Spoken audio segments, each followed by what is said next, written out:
Hi, welcome to this Gateway House podcast. Since October last year, there's been a series of terrorist attacks, knife attacks, low intensity bomb attacks in China. Can you explain this trend and why so?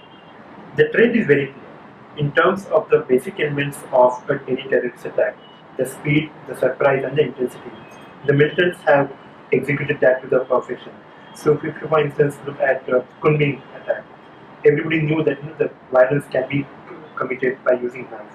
But a group of 10 armed militants storming a train station, that was a really different trend. So I think there's a coordinated terror campaign which has been launched by these militants. Looking forward, we know that Chinese President Xi Jinping has declared the need to launch a major crackdown.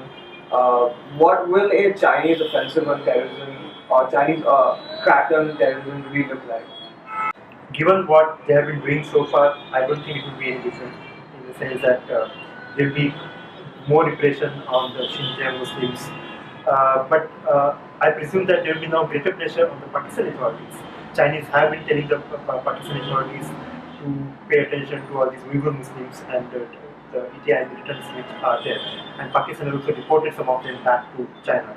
So I think there will be a greater pressure now on Pakistan in terms of catching these terrorists, also closing down their training facilities and then putting them back to China. Uh, but apart from the bilateral steps that China may initiate to crack down on the terrorism, it is important that China also initiates effort on the regional front. And here they might like to take help from some of the other countries which have been victims of terrorism. Because we are from India, I will say that probably India they can rope in to counter the terrorist threat. And when I say that, I mean to say that the Chinese really need to expand their outlook in terms of looking at the problem of terrorism.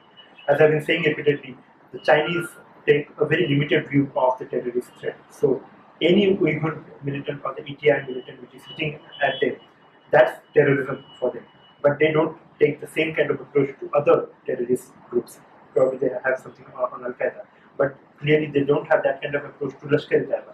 So they need to broaden that outlook and also initiate regional mechanisms. They also have the Shanghai Cooperation Organization, so they can enlist the SCO and do something more.